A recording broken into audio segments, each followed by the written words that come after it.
Welcome in study max Marathi. Study max Marathi या चॅनलमधील आजचा video असणार आहे भूगोल या विषयावर आधारित.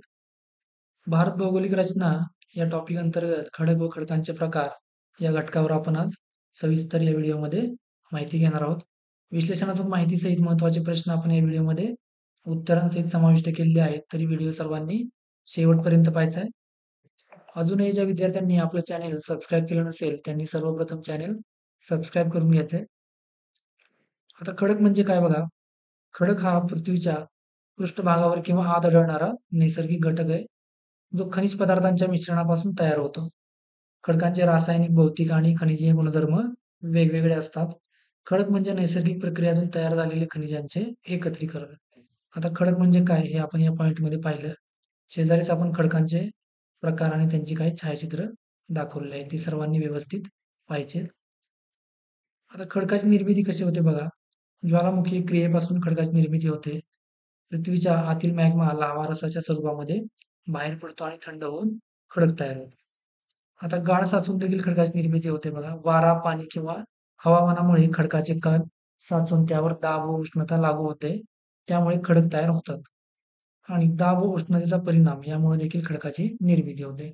मूळ खडकावर प्रचंड दाब व उष्णतेमुळे त्याचे रूपांतर होते आणि नवीन प्रकारचे खडक तयार होतात. तर खडकाची निर्मिती कशा प्रकारे होते आपण या पॉइंटमध्ये पाहिलं. आता खडकांचे महत्व काय बघा. पृथ्वीच्या पृष्ठभागाचे स्वरूप. खडक हे पृथ्वीच्या भूशास्त्रीय रचनेचा महत्वाचा भाग आहेत. खनिज स्त्रोत. खडकांचे महत्व जे आहे ते खनिज स्त्रोत साठी आहे. खडकांमधून लोह, ॲल्युमिनियम, मॅग्नेशियम यांसारखी खनिजे आढळतात, त्यामुळे खडकांचं महत्व आहे. बांधकाम क्षेत्रात देखील खडकांचं महत्व आहे बघा. बेसॉल्ट, ग्रेनाइट, वाळूचा खडक इत्यादी खडकांचा उपयोग बांधकामासाठी केला जातो. पाणी साठवण्यासाठी देखील खडकांचं महत्व आहे. गाळाचे खडक जसे की चुनखडक पाण्याचे साठवण क्षेत्र म्हणून कार्य करतात. आता इतिहासाचा अभ्यास यासाठी देखील खडकांचे महत्व आहे. खडकांमध्ये आढळणारे जीवाश्म प्राचीन सजीवांचे पुरावे देतात. तर अशा प्रकारे खडकांचे महत्व आपण पाहिलं. आता खडकांचे मुख्य गुणधर्म कोणते आहेत. घट्टपणा. खडक कठीण किंवा मऊ असू शकतात. रंग जो आहे तो खडकांचा खनिजांवर अवलंबून असतो. घनता. काही खडक जड असतात तर काही खडक हलके असतात. रचना जी आहे ते खडक एकसंध किंवा सच्छिद्र असू शकतात.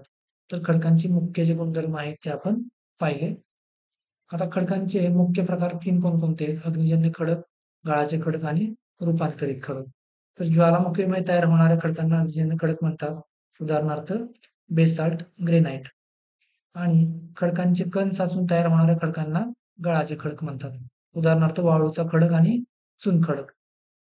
आणि दाब व उष्णतेने तयार होणाऱ्या खडकांना रूपांतरित खडक म्हणतात. उदाहरणार्थ संगमरवर. तर खडकांचे हे मुख्य तीन प्रकार आहेत. आता अग्निजन्य खडकाविषयी आपण सविस्तर माहिती घेऊया.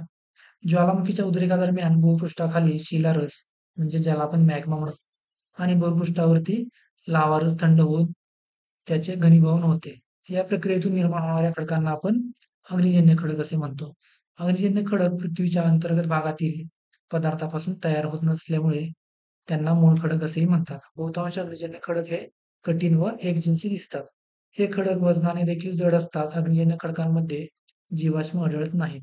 महाराष्ट्र पठार व सह्याद्री अग्निजन्य खडकांनी बनलेले आहेत. या अग्निजन्य खडकांमध्ये बेसॉल्ट हा प्रमुख खडक आपल्याला दिसून येतो. तर अग्निजन्य खडकाविषयी आपण माहिती घेतली. आता त्याची वैशिष्ट्य आपण पाहूया.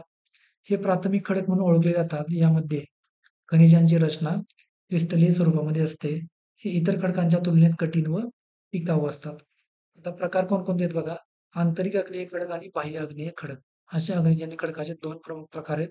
मॅग्मा जमिनीत थंड झाल्यास तयार होतात, त्याला आपण आंतरिक खडक म्हणतो. आणि लाव्हा जमिनीवरच्या पृष्ठभागावर थंड झाल्यास तयार होतात, त्याला बाह्य आग्नेय खडक असे आपण म्हणतो. आता आंतरिक खडकाचं उदाहरण आहे ग्रॅनाइट आणि बाह्य आग्नेय खडकाचं उदाहरण आहे बेसॉल्ट. तर अग्निजन्य खडकाची वैशिष्ट्ये आणि प्रकार आपण पाहिले. आता गाळाचे खडक म्हणजे काय हे आपण पाहूया. दुसरा प्रमुख प्रकार आहे खडकांचा.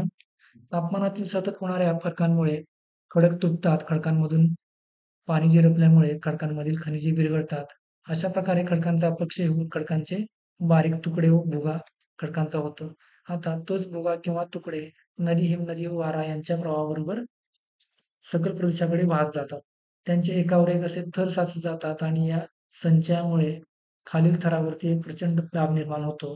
त्यामुळे हे थर एकसंध होऊन त्यातून गाळाचे खडक निर्माण होतात. तर गाळाच्या खडकाची निर्मिती कशी आहे ते आपण इथं पाहिली.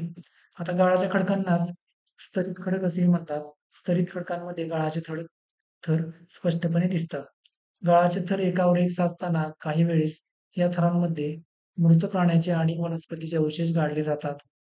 त्यामुळे गाळाच्या खडकात जीवाश्म आढळतात. हे खडक वजनाला हलके व ठिसूळ असतात. सर्वसाधारणतः गाळाचे खडक सच्छिद्र असतात. वाळूचा खडक, चुनखडक, कंकाश्म, प्रवाळ हे गाळाचे खडक आहेत. गाळाच्या काही खडकांमध्ये कोळशाचे थरही आढळतात. आता गाळाच्या खडकांची वैशिष्ट्य काय आहेत बघा. थरबद्ध रचना असते. पाण्याच्या किंवा वाऱ्याच्या प्रक्रियेमुळे तयार होतात. यामध्ये जीवाश्म आढळतात. प्रकार कोणकोणते आहेत बघा. यांत्रिक, सेंद्रिय खडक, रासायनिक सेंद्रिय खडक आणि सेंद्रिय खडक. आता हे माती, वाळू किंवा गाळ साचल्याने तयार होणाऱ्या खडकांना आपण यांत्रिक सेंद्रिय खडक असे म्हणतो. उदाहरणार्थ वाळूचा दगड. आणि खनिजांचे द्रव पाण्यात विरघळून पुन्हा साचतात. उदाहरणार्थ चुनखडी, त्याला आपण काय म्हणतो, रासायनिक खडक. आणि वनस्पती व प्राण्यांच्या अवशेषापासून तयार होणाऱ्या खडकाला आपण सेंद्रिय खडक असे म्हणतो. उदाहरणार्थ कोळसा. आता रूपांतरित खडक म्हणजे काय बघूया.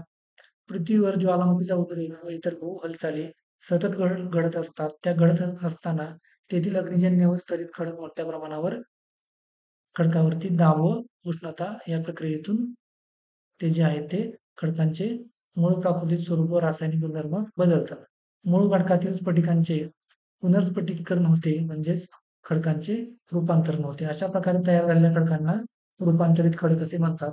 रूपांतरित खडकांमध्ये जीवाश्म आढळत नाहीत. हे खडक वजनाला जड व कठीण असतात. तर रूपांतरित खडक म्हणजे काय आपण पाहिलं.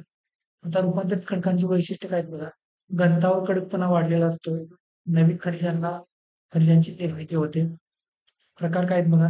स्फटिकयुक्त रूपांतरित खडक आणि अस्फटिकयुक्त रूपांतरित खडक. आता ज्यामध्ये स्फटिकीय रचना असते त्याला स्फटिकयुक्त रूपांतरित खडक म्हणतात. उदाहरणार्थ संगमरवर. आणि ज्यामध्ये स्फटिकीय रचना नसते त्याला अस्फटिकयुक्त रूपांतरित खडक म्हणतात. उदाहरणार्थ नाईस. आता पुढचा प्रकार आहे तो म्हणजे कोहरी खडक. लावाच्या उद्रेकावेळी जे वायू बाहेर पडतात, ज्यामुळे खडकांमध्ये अनेक लहान मोठ्या पोकळ्या निर्माण होतात. अशा पोकळ्यांनी युक्त खडकास कोहरी खडक असे म्हणतात. आता पिमिस खडक बघा पुढचा प्रकार आहे. अग्निजन्य खडक आहे हा. हा खडक सच्छिद्र असतो आणि त्याची घनता कमी असते. हा खडक पाण्यावरती तरंगतो. तर पिमिस खडकाविषयी आपण ही माहिती पाहिली. आता बघा, राज्यसेवा आणि कंबाईन पूर्व परीक्षा या मागील आयोगाच्या प्रश्नपत्रिका या परीक्षांसाठी ज्यांना हव्या असतील आयोगाच्या, त्यांनी वरील वेबसाईटला किंवा पुढील व्हॉट्सअप नंबरला संपर्क करायचे आहेत. प्रश्नपत्रिका ज्या आहेत त्या उत्तरांसहित आहेत, PDF स्वरूपामध्ये आहेत. तर ज्यांना हव्या आहेत त्यांनी या व्हॉट्सअप नंबरला संपर्क करायचा आहे. आता खडकांच्या प्रकार आणि त्यांची छायाचित्र याचा एक चार्ट आपण इथे दिलेला आहे. तो सर्वांनी व्यवस्थित पाहायचा आहे. तर बघा, खडकांचे प्रकार जे आहेत, अग्निजन्य खडक जे आहेत त्यामध्ये ग्रेनाइट आणि बेसाल्ट हे दोन मूळ खडक येतात. स्तरित खडकामध्ये चुनखडक, कोळसा, वाळूचा खडक, पंकाश्म, त्याला आपण शेल म्हणतो, हे खडक येतात. आणि रूपांतरित खडकामध्ये नीस, अँबीबोलाइट, संगमरवर, हिरा, क्वार्टझाइट आणि स्लेट हे जे आहेत ते खडक जे आहेत ते रूपांतरित खडकामध्ये येतात. तर खडकाचा चार्ट जो आहे तो व्यवस्थित पाहायचा आहे. आता महाराष्ट्रामध्ये प्रमुख खडकांचे वितरण कसे झालेले आहे ते आपण पाहूया. तर दिलेले बघा, इथं काही कलर दिलेले आहेत. त्याचं खडक दिलेले आहेत पुढं, कोणत्या खडकाचा आपण इथं आकृतीमध्ये कुठं कोणता खडक जास्त प्रमाणात किंवा कमी प्रमाणात आहे तो या सूचीमध्ये आपण दाखवलेला आहे. तर बेसाल्ट खडक जो आहे तो संपूर्ण महाराष्ट्रामध्ये आढळून येतो बघा. जवळपास सर्व महाराष्ट्रामध्ये बेसाल्ट खडक आढळून येतो.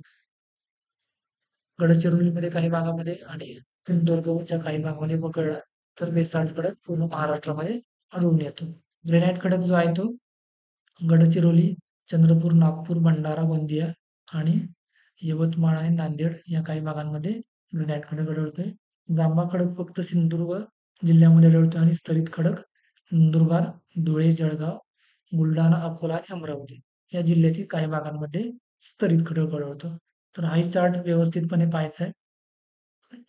आता आयोगाने मागील 10 वर्षामध्ये भारत भौगोलिक रचना, खडक व खडकांचे प्रकार या घटकावरती विचारलेले प्रश्न आपण उत्तरांसहित पाहूया.